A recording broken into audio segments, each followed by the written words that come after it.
વિદ્યાર્થી મિત્રો, આજે આપણે ધોરણ 2 માં ગણિત વિષય શીખીશું. તેમાં જોઈશું પાના નંબર 35 પર પ્રશ્ન 10. નીચે આપેલા સિક્કા અને નોટમાંથી માંગેલ વસ્તુઓની ચૂકવણી કરો. ઉદાહરણ આપેલ છે. હવે આપણે કોઈ પણ વસ્તુ દુકાનમાં ખરીદવા માટે જઈએ છીએ તો એના માટે આપણે તો સૌપ્રથમ શેની જરૂરત પડે છે? પૈસાની જરૂરત પડે છે. પૈસા વિના તમને દુકાનદાર એમ જ વસ્તુ આપી દેશે? ફ્રીમાં નથી આપતી. એને પહેલાં આપણે શું કરવું પડે છે? પૈસા આપવા પડે છે. પછી તમે તે ગમે તે દુકાને જાઓ, સ્ટેશનરીની દુકાને જાઓ, કરિયાણાની શોપ પર જાઓ, કેક શોપ પર જાઓ, કે પછી કોઈ રમકડાની દુકાન પર જાઓ, ગમે ત્યાં જાઓ તમારે પૈસાની ચૂકવણી તો ફરજિયાત કરવી જ પડે. પૈસા આપો તો જ તમને દુકાનદાર વસ્તુ આપશે, નહીંતર આપશે નહીં. તો હવે આપણે આ વસ્તુની ખરીદી કઈ રીતે કરવાની છે અને તેને પૈસાની ચૂકવણી કઈ રીતે કરીશું તે શીખવાનું છે. તો હવે અહીં આપણી પાસે અમુક પૈસા છે. કયા કયા સિક્કા છે અને કઈ કઈ નોટ છે તે જોઈએ. સિક્કામાં શું છે? 1 રૂપિયાનો સિક્કો, 2 રૂપિયાનો સિક્કો અને 5 રૂપિયાનો સિક્કો. તો ચાલો આપણે જોઈએ શું શું છે આપણી પાસે. આ 1 રૂપિયાનો સિક્કો છે, પછી આ 2 રૂપિયાનો સિક્કો છે અને શું છે? 5 રૂપિયાનો સિક્કો છે. હવે બીજું શું છે આપણી પાસે? નોટ કઈ કઈ છે? તો કે આપણી પાસે 10 રૂપિયાની નોટ છે, 20 રૂપિયાની નોટ છે અને 50 રૂપિયાની નોટ છે ને? તો આપણી પાસે આ 10 રૂપિયાની નોટ, આ 20 રૂપિયાની નોટ અને આ 50 રૂપિયાની નોટ, આવી રીતે આપણી પાસે એટલા પૈસા છે. હવે આ પૈસા લઈને તમારે ખરીદી કરવા માટે જવાનું છે. તો ખરીદી કરવા માટે જાઓ તો સૌપ્રથમ આપણને દુકાનદારને પૈસા આપતા તો આવડવું જોઈએ ને. તમને જો દુકાનદારને પૈસા આપતા જ નહીં આવડતું હોય તો તમને દુકાનદારને વસ્તુ કઈ રીતે લેશો દુકાનદાર પાસેથી? તો સૌપ્રથમ તમારે દુકાનદારને પૈસાની ચૂકવણી કઈ રીતે કરીશું ને એ શીખીશું આપણે. તો ચાલો હવે જોઈએ, ઉદાહરણ જોઈએ પહેલાં આપણે. તો ઉદાહરણમાં શું આપેલું છે? 15 રૂપિયાની પેન. તો સૌપ્રથમ તો તમે દુકાનદાર પાસે શું લેવા માટે જાઓ છો? 15 રૂપિયાની પેન લેવા માટે જાઓ છો. પેન લેવા માટે જાઓ છો. તો પેન લેવા માટે જાઓ તો એના માટે તમારે પહેલાં શું આપવું પડશે? દુકાનદારને 15 રૂપિયા આપવા પડશે. તો આપણી પાસે 10 રૂપિયાની નોટ છે, એ આપીશું. અને બીજું શું આપીશું? આ 5 રૂપિયાનો સિક્કો. એટલે કેટલા રૂપિયા થશે? 15 રૂપિયા. તમે આ 15 રૂપિયા આપશો એટલે દુકાનદાર તમને શું આપી દેશે? 15 રૂપિયાવાળી પેન આપી દેશે. હવે બીજું જોઈએ આપણે. હવે આપણે પહેલો દાખલો પહેલું સ્ટાર્ટ કરીશું. તો અહીંયા આપણે જોઈએ પહેલાં શું લેવા જઈએ છીએ. 22 રૂપિયાની ઢીંગલી. તો તમે સૌપ્રથમ શું લેવા જાઓ છો? 22 રૂપિયાની ઢીંગલી લેવા જાઓ છો. તો 22 રૂપિયાની ઢીંગલી લેવા માટે આપણે પહેલાં 22 રૂપિયા આપણી પાસે હોવા તો જોઈએ ને. તો કઈ રીતે ચૂકવણી કરીશું? તો કે આ 20 રૂપિયાની નોટ આપીશું અને બીજું શું આપીશું? આ 2 રૂપિયાનો સિક્કો. એટલે કેટલા થઈ જશે? 20 + 2 22 થઈ જશે. તો અહીંયા લખવું પડશે 20 રૂપિયાની નોટ વત્તા 2 રૂપિયાનો સિક્કો. એટલું આપીશ તો કેટલા રૂપિયા થશે? 22 રૂપિયા. તો આવી રીતે તમે આ 22 રૂપિયા આપશો એટલે દુકાનદાર તમને શું આપી દેશે? ઢીંગલી આપી દેશે. હવે આગળ જોઈએ. 2 નંબર નીચે છે. 20 રૂપિયાનો બોલ. તો તમે શું લેવા જશો? હવે 20 રૂપિયાનો તમારે બોલ લેવો છે. તો તમે કઈ રીતે ચૂકવણી કરશો? તો આપણી પાસે 20ની નોટ છે ને. તો તમે આ 20ની નોટ દુકાનદારને આપશો તો તમને દુકાનદાર શું આપી દેશે? બોલ આપી દેશે. તો અહીંયા લખીશું આપણે 20 રૂપિયાની નોટ બરાબર કેટલા રૂપિયા થશે? 20 રૂપિયા. ઓકે. હવે આગળ જોઈએ 3 નંબર, 25 રૂપિયાનું પુસ્તક. 25 રૂપિયાનું પુસ્તક લેવાનું છે તો આપણે કઈ રીતે ચૂકવણી કરશું? તો કે આપણી પાસે 20 રૂપિયાની નોટ છે, એ 20 રૂપિયાની નોટ આપી દેશું, અને 5 રૂપિયાનો સિક્કો છે, એ 5 રૂપિયાનો સિક્કો આપી દેશું, એટલે 25 રૂપિયા થઈ ગયા. આ 25 રૂપિયા તમે દુકાનદારને આપશો એટલે તમને શું આપી દેશે? પુસ્તક આપી દેશે. તો ચાલો લખો,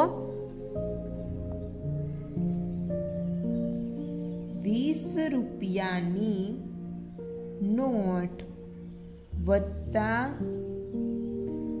5 રૂપિયાનો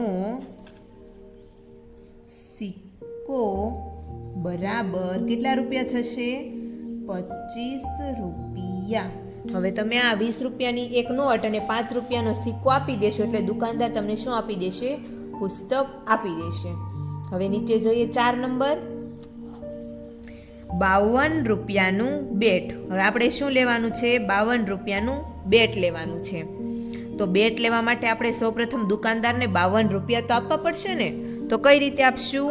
તો આપણી પાસે 50 રૂપિયાની નોટ છે ને, તો આપણે આ દુકાનદારને આ 50 રૂપિયાની નોટ આપી દઈશું. અને બીજું શું આપીશું?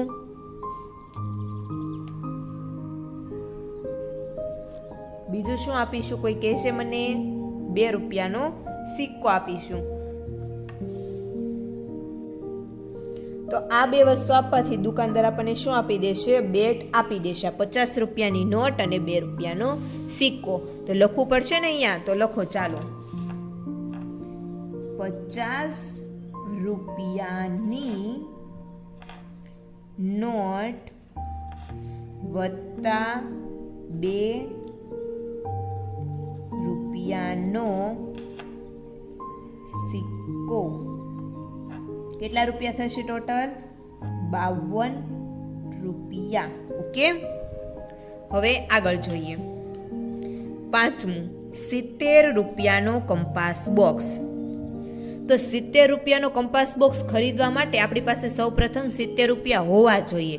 આપણને ખબર હોવી જોઈએ કે કઈ નોટ આપશું કે કયા સિક્કા આપશું તો 70 રૂપિયા થશે. તો આપણી પાસે કઈ નોટ હતી? 10 રૂપિયાની, 20 રૂપિયાની અને 50 રૂપિયાની. તો હવે પહેલાં તો આપણે 50 રૂપિયાની નોટ આપીશું. હવે કેટલા ઘટે છે? 20 રૂપિયા ઘટે છે. તો આપણી પાસે 20ની નોટ છે ને, તો આપણે આપી દઈશું 20ની નોટ, એટલે 50, 60 અને 70 થઈ ગયા 70 રૂપિયા. હવે આ બે નોટ તમે દુકાનદારને આપશો એટલે તમને દુકાનદાર શું આપી દેશે? કંપાસ બોક્સ આપશે. તો અહીંયા લખીશું આપણે 50 રૂપિયાની નોટ વત્તા શું આપીશું? બીજાની નોટ 20 રૂપિયાની નોટ બરાબર કેટલા રૂપિયા થશે? 70 રૂપિયા. ઓકે, હવે આગળ જોઈએ 6 નંબર, 12 રૂપિયાનો બેલ્ટ. તો આપણે શું લેવાનું છે? 12 રૂપિયાનો બેલ્ટ લેવાનો છે. તો એના માટે આપણે પહેલાં સૌપ્રથમ દુકાનદારને 12 રૂપિયા આપવા પડશે. તો કઈ રીતે આપશું? તો કે આપણી પાસે 10ની નોટ છે, તો આ 10ની નોટ અને 2 રૂપિયાનો સિક્કો થઈ ગયા 12 રૂપિયા. તો અહીંયા લખીશું આપણે 10 રૂપિયાની નોટ વત્તા 2 રૂપિયાનો સિક્કો. ઓકે, કેટલા રૂપિયા થશે? 12 રૂપિયા. આ રીતે આપણે 12 રૂપિયાની ચૂકવણી કરીશું. આગળ જોઈએ 21 રૂપિયાના મોજા. શું લેવાનું છે? 21 રૂપિયાના મોજા લેવાના છે. તો 21 રૂપિયાના મોજા લેવો હોય તો પહેલાં આપણે પૈસા તો આપવા પડશે ને. તો કઈ રીતે આપશું? તો કે આપણી પાસે 20 રૂપિયાની નોટ છે, તો કે હાથ છે આઈ રહી, અને શું આપીશું? 1 રૂપિયાનો સિક્કો. આ થઈ ગયા 21 રૂપિયા. 20 વત્તા 1 21. તો 21 રૂપિયા તમે દુકાનદારને આપશો એટલે દુકાનદાર તમને શું આપી દેશે? મોજા આપી દેશે. તો લખીશું અહીંયા 20 રૂપિયાની નોટ વત્તા 1 રૂપિયાનો સિક્કો બરાબર કેટલા થશે? 21 રૂપિયા. હવે ધારો કે તમારી પાસે 20ની નોટ નથી 20ની નોટ, તો કઈ રીતે ચૂકવણી કરીશું? તો કે આપણી પાસે 10-10ની બે નોટ છે. ધારો કે બે નોટ હોય તો તમે બે 10-10ની નોટ અને 1 રૂપિયાનો સિક્કો આપી દો તો થઈ જાય ને. 21 રૂપિયાની ચૂકવણી, બે 10-10ની નોટ આપવાની અને 1 રૂપિયાનો સિક્કો આપવાનો, તો 21 રૂપિયા થઈ જશે.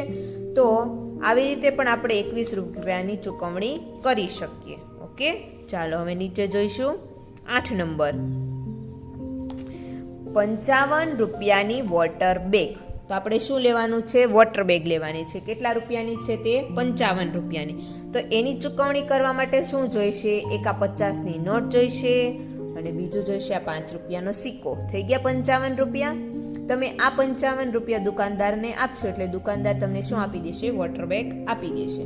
તો લખીશું, લખો અહીંયા 50 રૂપિયાની નોટ વત્તા 5 રૂપિયાનો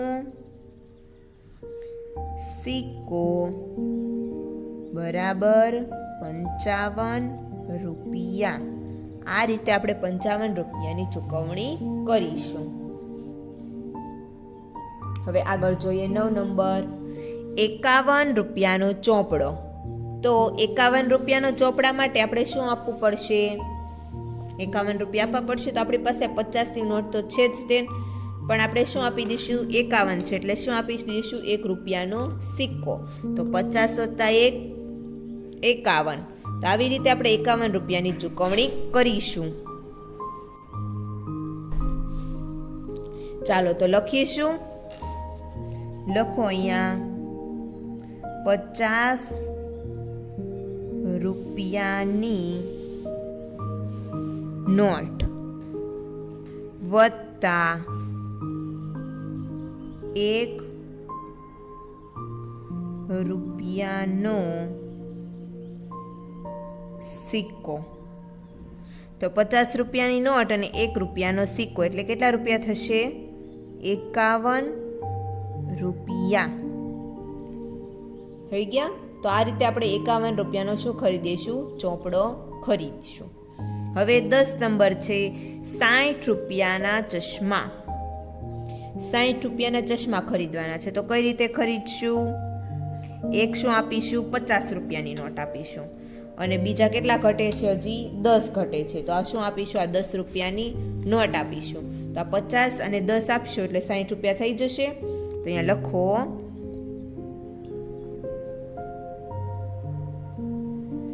50 રૂપિયાની નોટ વત્તા 10 રૂપિયાની નોટ કેટલા રૂપિયા થશે? 60 રૂપિયા. ઓકે, તો આજે આપણે દુકાનદાર પાસે ખરીદી કરતી વખતે કઈ રીતે પૈસાની ચૂકવણી કરવી તે શીખ્યા. તો હવે તમે જાતે પૈસા લઈને દુકાન પર ખરીદી કરી શકશો ને? ઓકે, હવે આગળ જોઈશું પાના નંબર 36 પર પ્રશ્ન 11. સરવાળો કરી ખાલી બોક્સમાં જવાબ લખો. હવે અહીંયા તમને આવી રીતે આખું કોષ્ટક આપેલું છે. તો તમને એમ થશે કે અહીંયામાં શું કરવાનું છે, કઈ રીતે સરવાળો કરવાનો છે.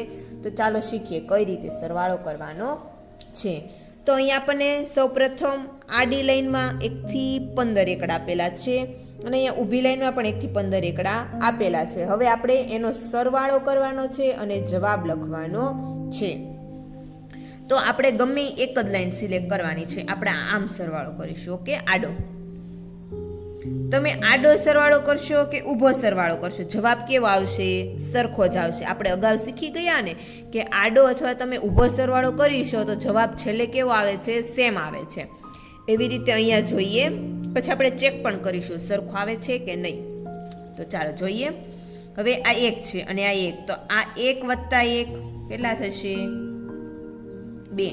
હવે આ 1 ને આની સાથે પ્લસ કરીશું તો 1 વત્તા 2 3, 1 વત્તા 3 4, 1 વત્તા 5 4 5, 5 વત્તા 1 6, 6 વત્તા 1 7, 7 વત્તા 1 8, 8 વત્તા 1 9, 9 વત્તા 1 10, 10 વત્તા 1 11, 11 વત્તા 1 આવી ગયા ને 12. જો અહીંયા 11 વત્તા 1 12 આપેલા છે. 12 વત્તા 1 13, 13 વત્તા 1 14, 14 વત્તા 1 15 અને 15 વત્તા 1 16. ઓકે, ચાલો લખાઈ ગયું. હવે ચેક કરીએ સાચું છે કે ખોટું. તો હવે આપણે આમ સરવાળો કર્યો, હવે આપણે આમ સરવાળો કરીશું તો પણ એ જ રીતે આવશે ને આવી રીતે કરો તો પણ એક જ આવશે. હવે આને આની સાથે વત્તાકરણ છે તો 2 વત્તા 1 કેટલા થશે? 2 વત્તા 1 3, પછી 2 વત્તા 2 4, 3 વત્તા 2 5, 4 વત્તા 2 6 7, 6 વત્તા 2 8, 7 વત્તા 2 9, 8 વત્તા 2 10, 9 વત્તા 2 તો 9 પછી 10 અને 11 તો અહીંયા 11, પછી 10 વત્તા 2 11 પછી 10 પછી 11 અને 12 તો અહીંયા લખીશું 12. હવે પછી 13 14 15 16 અને 17 લખીશું આ રીતે જવાબ. હવે આગળ જોઈએ.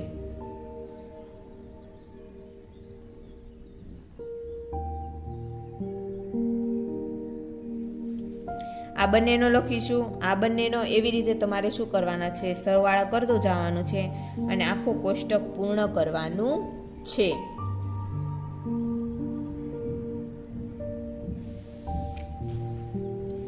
આ કોષ્ટક તમારે જાતે પૂર્ણ કરવાનું છે. અહીંયાથી હવે આપણે 3 વત્તા 3 કરીશું તો 3 વત્તા 1 કરીશું તો 3 વત્તા 1 4, 3 વત્તા 2 5, 3 વત્તા 3 6. આવી રીતે 3 વત્તા 4, 3 વત્તા 5, 3 વત્તા 6 કરીને આ લાઈન પૂરી કરવાની છે. થઈ ગયું. પછી 4નો વારો તો 4 વત્તા 1 કરવાના તો 4 વત્તા 1 કેટલા થશે? 5. પછી 4 વત્તા કેટલા કરીશું? 2 તો 4 પછી 5 અને 6 તો અહીંયા પાછળ શું લખીશું? 6. પછી 4 વત્તા 3 કરીશું તો 4 પછી 5 6 અને 7 તો અહીંયા લખીશું 7. એવી રીતે આખી લાઈન 4ની પૂરી કરવાની છે. હવે 5નો વારો, આ લાઈન પૂરી થાય પછી 5નો વારો લેવાનો છે. 5નો વારો તો 5 વત્તા 1 6, 5 વત્તા 2 6, 5 પછી 6 અને 7 તો અહીંયા લખીશું 7. 5 વત્તા 3 તો 5 પછી 6 7 અને 8 તો અહીંયા લખીશું 8. હવે એવી રીતે તમારે આ આખી લાઈન પૂરી કરવાની છે. હવે 5 પછી કોનો વારો આવશે? 6નો વારો તો 6 વત્તા 1 7, 6 વત્તા 2 8, 6 વત્તા 3 9. ઓકે, એવી રીતે આખી લાઈન પૂરી કરવાની. પછી 6 વત્તા 4 કરવાના છે. 6 વત્તા 4 કેટલા થશે? 10 તો અહીંયા લખવાનું 10. એ રીતે આખી લાઈન કમ્પ્લીટ કરવાની છે. હવે પછી કોનો વારો લેશું? 7નો વારો લેશું તો 7 વત્તા 1 8, 7 વત્તા 2 9, 7 વત્તા 3 10, 7 વત્તા 4 11. થઈ ગઈ આ લાઈન પૂરી. એવી રીતે પછી કોનો વારો લેવાનો? 8નો વારો લેવાનો. 8 વત્તા 1 9, 8 વત્તા 2 10, 8 વત્તા 3 11, પછી અહીંયા 12 13. એવી રીતે આ રીતે તમારે આખું કોષ્ટક પૂર્ણ કરવાનું છે. આગળ જોઈએ પ્રશ્ન 12. બોક્સમાં સાચી સંખ્યા લખો. તો અહીંયા આપણને 20 આપેલા છે વચ્ચે અને અહીંયા અલગ અલગ આપણને ખાલી જગ્યા આપેલી છે અને સરવાળાની રકમ આપેલી છે. તો આમાં તમારે કઈ રીતે કરવાનું છે કે ટોટલ કેટલા થવા જોઈએ? 20 થવા જોઈએ. સમજાઈ ગયું બધાને? તો અહીંયા આપણે શું કરવાનું છે? સિમ્પલ રીત સમજાવું તમને.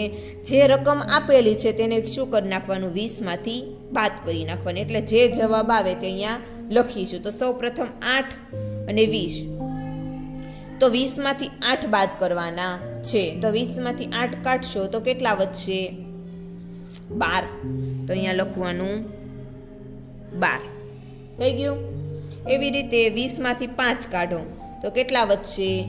15. તો અહીંયા શું લખીશું? 15. એવી જ રીતે 20માંથી કેટલા કાઢવાના? 3 કાઢવાના. તો 20માંથી 3 કાઢો તો કેટલા થશે? 17. તો અહીંયા લખીશું 17. પછી 17માં 3 ઉમેરી દો તો 18, 19 અને 20 થઈ ગયા. 20 જવાબ આવી ગયો. હવે 18માં કેટલા ઉમેરીશું તો 20 થશે. તો 18માં કેટલા ઉમેરવાના? 18 પછી 19 અને 20 કેટલા ઉમેર્યા? 2 ઉમેર્યા. તો 2 ઉમેર્યા તો 20 થઈ ગયા. એ રીતે કરો તો પણ ચાલશે. 15માં કેટલા ઉમેરીએ તો 20 આવશે. તો 11માં કેટલા ઉમેરીશું તો 20 આવશે. તો 11 પછી સ્ટાર્ટ કરીએ. ક્યાં સુધી લઈ જશું? 20 સુધી. તો 11 પછી 12, 13, 14, 15, 16, 17, 18, 19 અને 20. આ કેટલા થયા? 9. તો અહીંયા કેટલા લખીશું? 9. તો 11માં તમે 9 ઉમેરશો એટલે કેટલા જવાબ આવી જશે? 20 જવાબ આવી જશે. હવે અહીંયા જોઈએ 16 ને આપણે કેટલા ઉમેરીશું તો 20 થશે. 16 પછી 17, 18, 19 અને 20. તો કેટલા ઉમેર્યા આપણે? 4. તો અહીંયા લખો 4 ઉમેરીશું એટલે 20 થઈ જશે. હવે એવી રીતે આગળ જોઈએ. અહીંયા કેટલા આપેલા છે? 14. તો 14માં કેટલા ઉમેરશું તો 20 થશે. તો 14 પછી 15, 16, 17, 18, 19 અને 20 કેટલા ઉમેર્યા આપણે? 6. તો અહીંયા લખીશું 6.